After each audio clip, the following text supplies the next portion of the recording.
Welcome back to the Business Hour podcast, where we meet some of Ireland's most exciting, ambitious, and sometimes sleep deprived business people and help them share their stories. But first, a quick shout out to our hosts here at Magic Door Studio.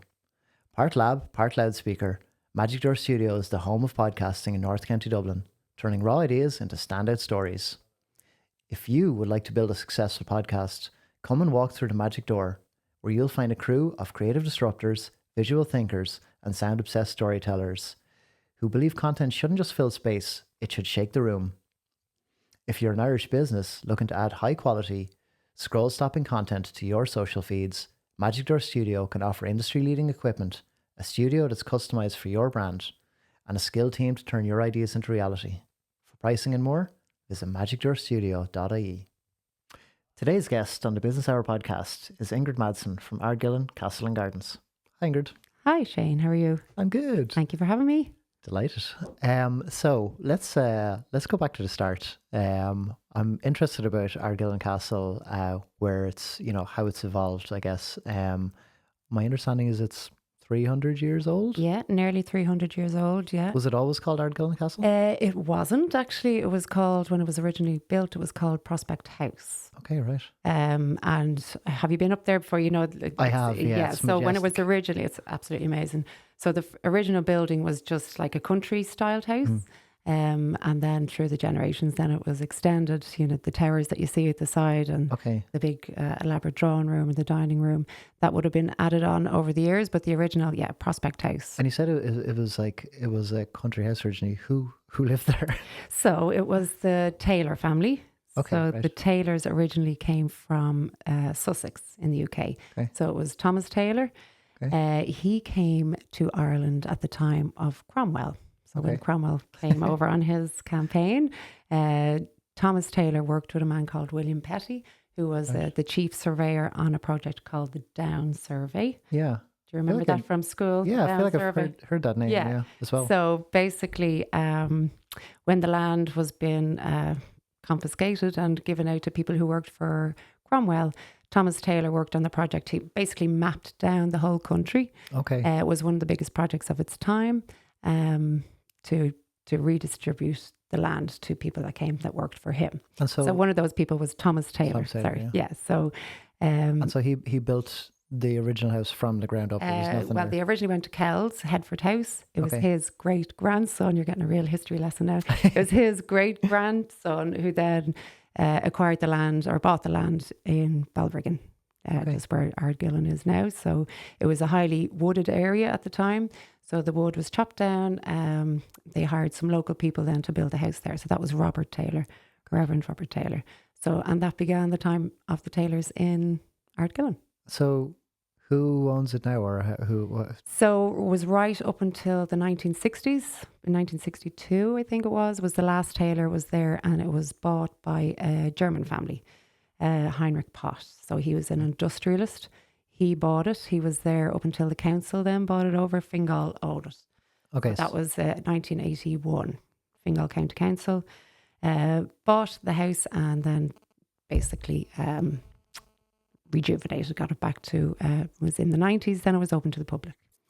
So Fingal restored it and that? Restored it. And they still manage it? Yeah, they do. They manage. Is it an OPW type thing, or like? It's the separate, OPW, and then Fingal County Council. Then they own it. So they manage the grounds and they own the house. So the house would actually be a separate entity. So it's Ardgillan Castle Limited, but that's owned by Fingal. So So the people inside the castle then run the activities that are inside, and then they would maintain the gardens and any of the operations outside. You're the system manager, that's right? Yes. And do you work for Fingal or do you work for Ardgillan? I work for Ardgillan Castle Limited. Okay. Yeah, so that's, and then they're owned. So I work alongside Tom Riley. He is the manager of the castle. He's there the last 15 years. So we do. You do a very eclectic mix of things, which we might every get into day in a is couple different. Of minutes. But there's something I want to ask you about first, and that's the gardens. The gardens are very well known in the area. Yeah. Here in Balbriggan as a beautiful place to go, just for a walk. Can you tell me a little about the gardens? There's a few different gardens? Yeah, there are. Yeah, there's. Yes, they're immaculately kept, and they are maintained by the head gardener. There is Dominica McKevitt. So she's been there, I think, since the beginning when the council took it over since the 1990s. So, but she runs a very tight ship. She has all the lads up there, kind of helping her maintain it. Yeah, the way it looks today, it's amazing. She's unreal. But there's the rose gardens. There's the wall gardens. So within the wall gardens, there's fruit, herbs, so that would have maintained the big house, so that would have been the original gardens. Back in the day. So there's everywhere you look, there's something different. And it's open to the public to walk in these gardens? Particular opening hours, closing hours? So it changes through the seasons. So at the moment we're open 9 a.m. and the gates close at 9 p.m. Okay. The wall garden closes at 6 p.m. But it's free to enter and it's free for people to walk around. There's free parking and What happens to the food produced in the wall garden nowadays? So, actually, they were giving it away there. There was an abundance of different lettuce and lots of different things, whatever is in season. Sometimes, to be honest, I think sometimes they give it into brambles maybe. Okay. Brambles is inside the cafeteria. So that's the cafe that's inside, right? Yes. Yeah. So if there's an abundance of produce, that's amazing in there or able to be used. Yeah. There was a wheelbarrow outside there a couple of weeks ago full of spinach and lettuce and that. So if there's too much, then people just come along and take it. That's just wonderful. Yeah. So you mentioned about brambles. One of the most interesting things I think about Ardgillan is my understanding is that it was Ireland's first pet-friendly cafe. Yeah. Is that right? Yeah, that's a bit of a touchy subject as well because it's so pet friendly. People love coming with their dogs. So the old gardener's cottage that's located in the Rose Garden, that was the cafe. Pet friendly, but that was before Brambles now. So Brambles are only there, I think, since 2019. So it's leased out to them. So they come in and they, they're a franchise. Yeah. They run it in there. So they've got their own rules. They do. Well, yeah. So, and then when the board came in around that time, it was shut down. So there was big kind of upset. A lot of people used to come and bring their dogs in there. And what was the name? It was the first of its kind, really, like the dog friendly cafe. What was its name? Do you remember? Pause. Yes. Thank Tom for that name. Yeah, Tom, the manager, Pause Cafe. Yeah. I mean, look, there's pros and cons to restaurants and cafes and stuff being dog friendly. I mean, I personally quite enjoy them as a dog owner. Yeah, me too. I will choose places to go even if I don't have my dog. That's but other people are not as you have to. Yeah, exactly. I know. Just don't. My niece and nephew. My niece in particular, she had an incident with a dog a few years ago. She's very nervous of dogs. As a consequence, they won't go to cafes that are dog friendly at all out of fear that they'll. So yeah, of course, you have to be mindful of that as well. Now the dogs, people will still bring their dogs, but they have to be on a leash, and they can't go inside. They can go on the terrace. There's a lovely terrace out the back. So there would be dogs there, but they're all on a leash. Yeah. Tell me about your day. What's involved? Maintenance, planning, tour guiding, events? I mean, basically all of the above. I mean, yes. So at the moment, actually, we have a film crew in, which is exciting. They're doing a lot of stuff there. It's becoming. We're getting a reputation now. A lot of people come in. A lot of word of mouth. Yeah. TV, film, bit of both. At the moment, it's TV program for kids. Okay. Awesome. So it's going to be aired on RT in October, I think. Wonderful. So they basically come in and take over the whole place. Everything's kind of shut down, so there's no tours at the moment. Okay. The castle itself, just for tours, is closed. The cafe is open, but they've shut down. Is it closed to the general public as well? Yeah. Yeah. Okay. So it's like basically full takeover. Yeah, the full takeover of all the any particularly well-known movies or anything like that have been shot there? What's the most well TV known? shows? I don't know. There was about 2 years ago. There was a movie called The Lies We Tell. I don't know if you've seen that. It was really, really good. It was all completely shot in Ardgillan, the grounds and inside. So look that up. That's really good.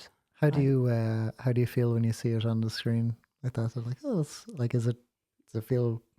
Yeah, odd? no, Does it feel looks, that homely? cinematic look, that where they make it look like really, and then they did the dry ice and the whole, like the very atmospheric, they make it look lovely. In fairness, Ardgillan is pretty cinematic just by itself, Exactly, without filters. So, they don't have to do much. That's probably why it's so popular. People, it's becoming very popular, with the film companies. And I suppose us in the castle, like we're quite accommodating, I suppose, people coming in, if they want to use this or, so I think we're getting a good reputation for that as well, that people are kind of, Tom in the castle is great and Ingrid will, they'll help you out with whatever you need, within the rules. Of course. Absolutely. No, I mean, at the end of the day, it's a building of historical importance nowadays, so you can't let people just run wild. Yeah, of course. There's got to be some rules. Within the boundaries, of course. But like I say, nothing much has to be done to it, if they're looking for that period look or, there's a lovely library inside the castle as well, which is quite popular. Yeah. Really Speaking of rules, when I was younger, we all were. I went to I saw Moby at Ardgillan, and I believe REM played there around that time. Status Quo, Status Quo. I haven't seen many live music events, like concerts there in recent years. Is there any plan for that to come back, or that I'm aware of? I don't think so.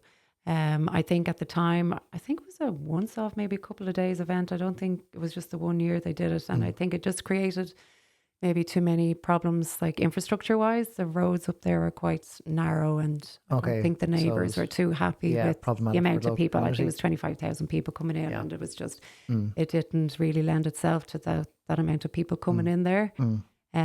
So we let Malahide Castle have that one. Indeed, sure. They do it well down there. Did you go to any of them this year? I've been to too many events in Malahide Castle. I love it there. They do a good job. Yeah. Okay, totally off this topic. A friend of mine mentioned, and I know nothing about this at all.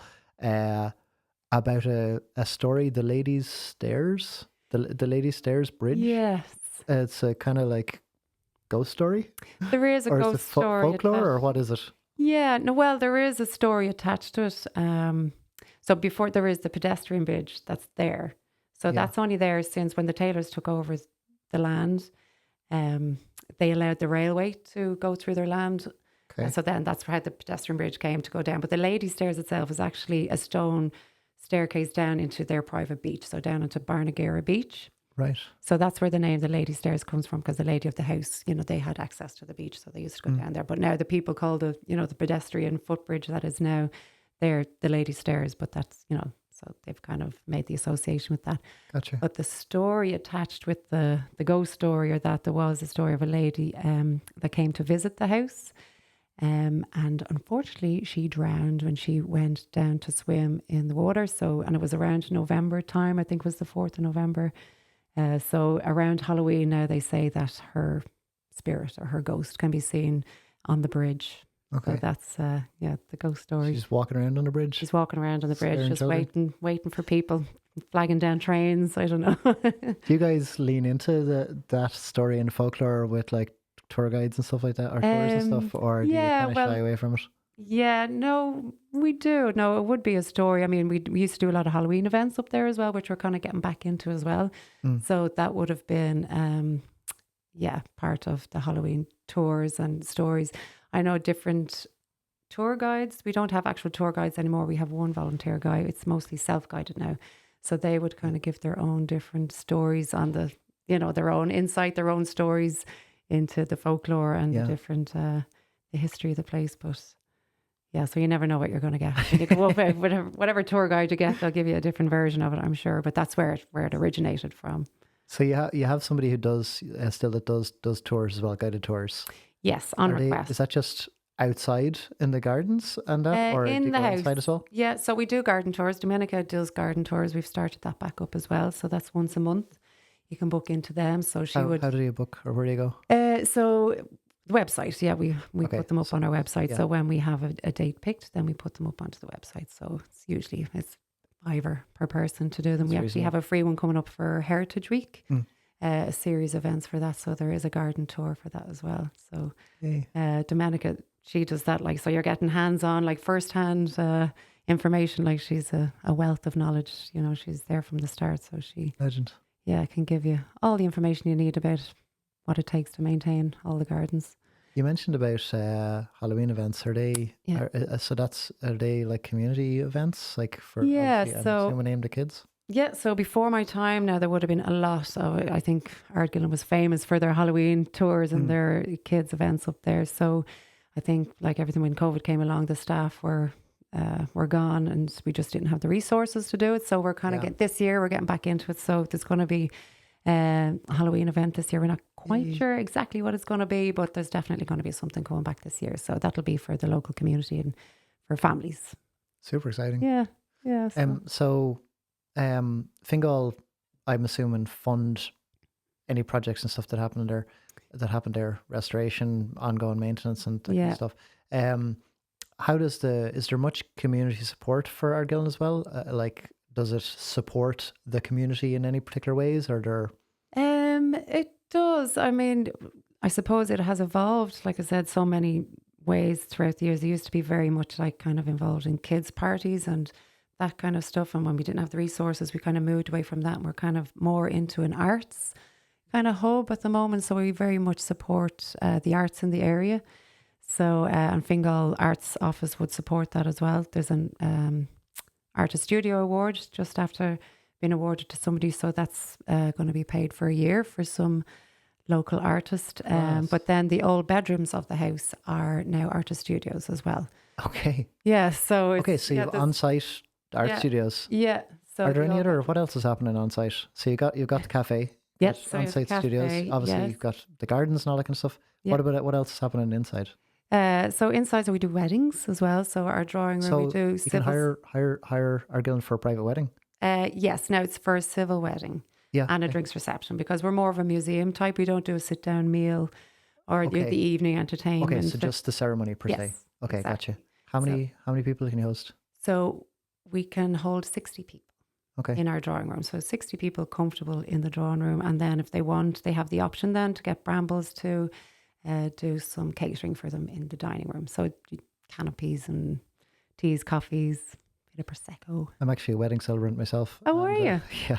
Okay. And I didn't know you did that. Yeah. And I'm almost certainly going to have a number of people who will be interested to know that. Yeah. So we're always, definitely want more weddings. It's getting more and more popular. Do you have a space outside? No, we don't. We don't. If somebody wanted to do something on the lawns, just on the grass. Yeah. Now that's Fingal's remit now. They would have to get permission from Fingal. We can't grant access to, permission to do that. But generally, it wouldn't really be a thing. It would be inside.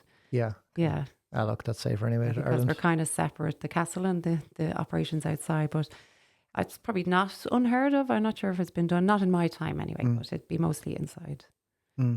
I'm thrilled to hear that, non-religious weddings are becoming more and more popular. And it's a good fit. Yeah, no, well, I sing at weddings myself, actually. That was what I was doing before I went up into Ardgillan. Right. So I'd actually sang up there before I went to work up there. Yeah.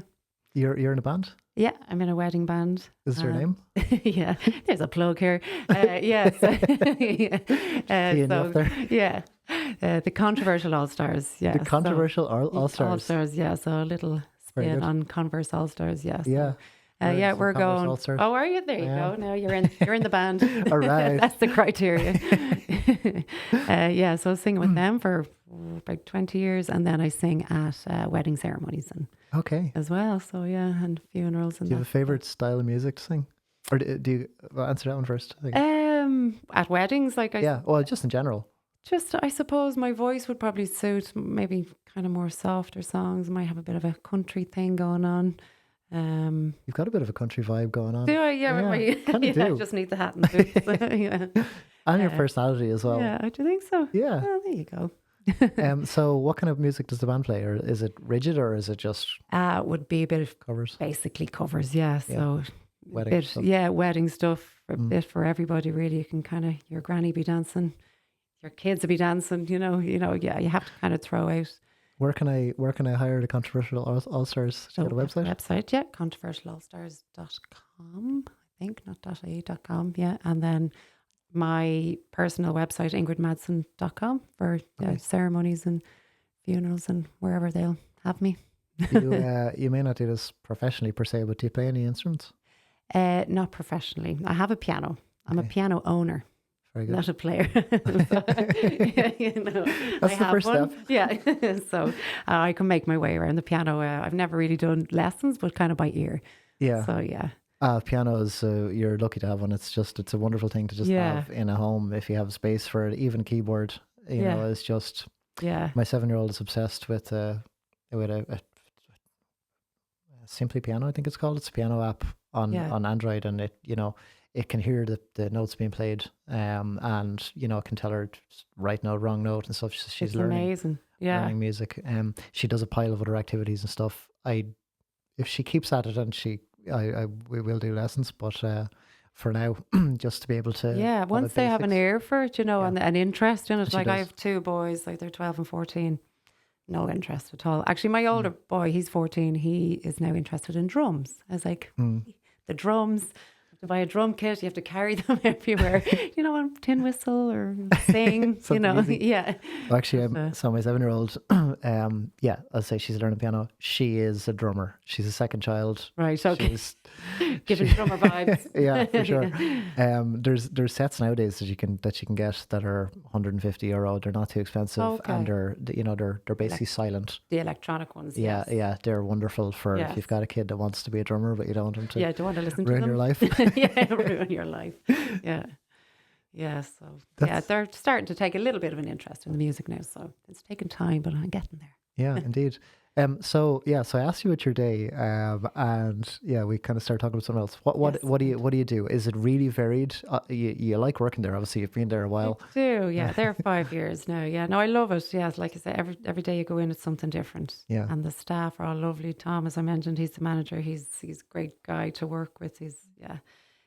So basically, we have a few front of house staff, so they would welcome people in when they want to come in and do a tour. So that's self-guided.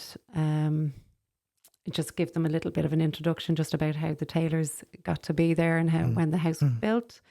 So that's one part of it.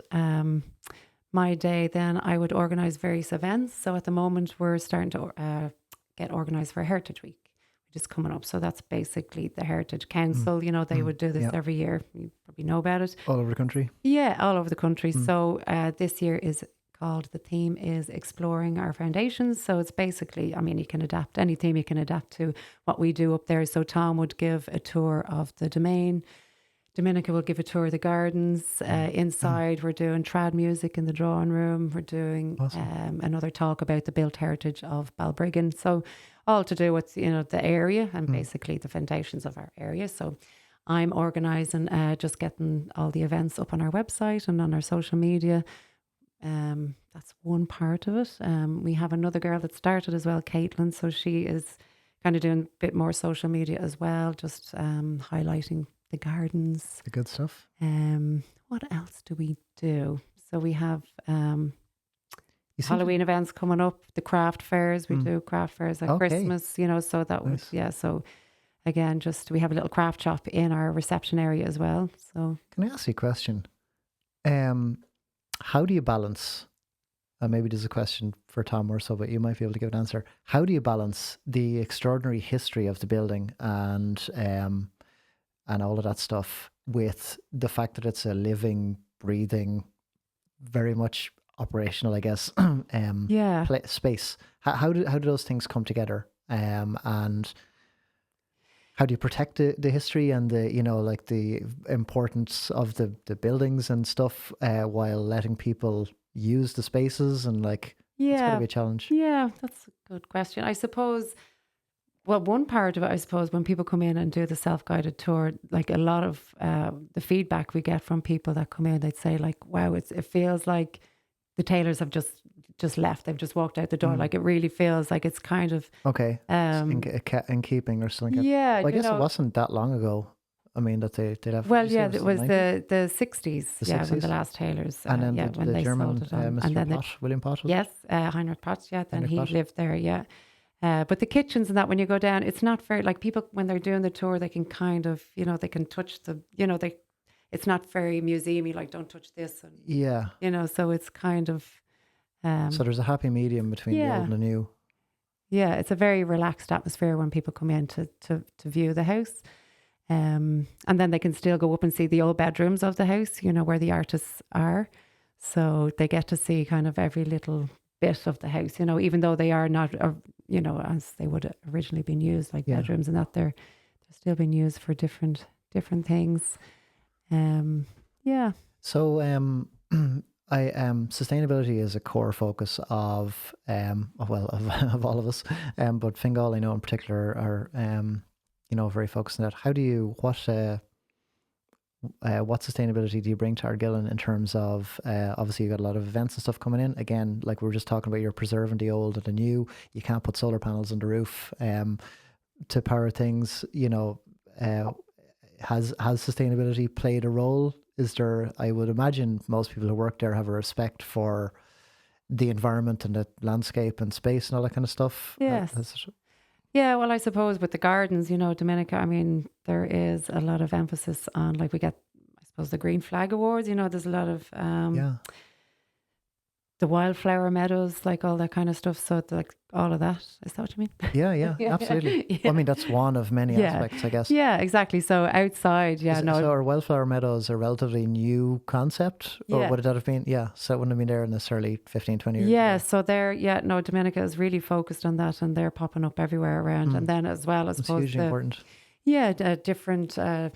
cutting the grass as well. Like, they kind of focus on different fields. You can see now in September when they're making the hay bales, they let a lot of it grow now, is where I'm sure they would have had it, pristine, maybe different years, but so it's Ardgillan's like 200 acres. That be right? 194. 194. I hope I got that right. Or 192. I think it's 194. Yeah, 194 acres. That's a lot of space. Yeah. And it's got a beautiful sea view as well, if I remember correctly. Stunning sea views. Yeah. You're incredibly lucky to work there. Yes, I know. I do. And my office is right at the top of the front tower, so I get to look out at the sea every day. Kind of sit there. Don't get much work done. I just look out at the sea. Can't blame me for that. That's nice. Yeah, but that's what we have, the wow factor. When you come in the gates and you just see the castle and the sea. And no matter what the weather is, it's just like, if it's the sea is raging, on a stormy day, it's like, wow, that's amazing, because you can just see it beyond. Or on a clear day, you can see the Mourne Mountains behind the castle. Like, so they picked a good spot, the Taylors, to build a house. Well, obviously, as you mentioned, he was off ordnance surveying, I guess, was he? Yes. So he picked a nice spot. Cromwell and his boys came in, cleared all the trees for him by the sounds of things. They picked a lovely spot too. And that was kind of their summer residence, Robert Taylor, because they originally were in Headford House in Kells, and then they moved over to there. Well, whatever about the trauma of that part of Irish history, we're very lucky to have places like it nowadays. And that it's owned by our council. It's being able to used by our communities. Exactly. Say we're lucky it's there. Two last questions for you. One is so looking forward 300 years. Let's just maybe take that back a little bit. But looking forward into the future. Are there any big ideas, or is it keep doing kind of what you're doing already, which you do really well, and nobody would fault you for changing that? But is there? So the near future, I suppose, our tour is getting a big upgrade. So we have a company coming in to reinterpret the history of the castle and the family, and we're going to get some new information panels, and so that's going to be that's going to be launched in, I think, hopefully September, October. So that's in motion at the moment. So Amazing. That's so basically just keeping the story of the history alive in that way, and just gathering more information, and just to make sure that the locals and far and wide, come and visit, and they get all the information about how we got here. I'm sure they will. I mean, as I say, look, it's an integral part of the community in North County Dublin. In fact, absolutely. It's one of the most spectacular places in North County Dublin. Yeah. Okay, last question then. You mentioned about your website earlier. What is the exact URL? So it's ardgillincastle.ie. Okay, and so you can go there to book tours and stuff like that as well, and the same for if somebody wanted to have a civil ceremony there, they would go to the website and contact us. There is a contact form, for like we do, weddings, to book your tour, like for families and single or adults, and inquiring about room hire as well if people want to. Like, okay, so sorry, I never even asked another that. little bit people, there. People can stay there, obviously. No, you can't sleep over. So, but room hire as in yes, as an event space. Yes, exactly. So people can also come in and do workshops. We do, because we're kind of arts based now as well. So we have a basement kind of gallery space as well that you can use for exhibitions, which has been used. So, and then the other rooms are used for other smaller workshops, so art workshops. People come in, there's a daily rate or a half daily rate. People come in and just rent the space. Yeah, that's exactly what I was going to ask. Yeah. So does anybody sleep there? They're not What's the inside line? Yeah, they're not supposed to. I want to, but maybe some days, but no. Well, there's always somebody there. I mean, we have a night watchman there who's there every night to guard the place and make sure that everything is safe and secure.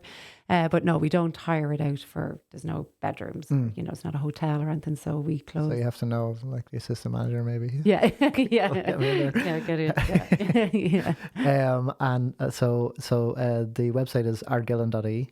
Ardgillan Castle. Ardgillancastle.ie. And how do we find you on social media? All of them. Facebook is / Ardgillan Castle, and Instagram, Ardgillan Castle is the same. We're on TikTok now. We're coming into TikTok era. Getting cool. So we're that's the same, Ardgillan Castle. Yeah, it's all the same. Yeah, all the same. Yeah, wonderful. It's been an absolute pleasure talking to you. And thanks so much for coming in today and sharing your knowledge. Thanks for having me. You're welcome. Okay. Bye.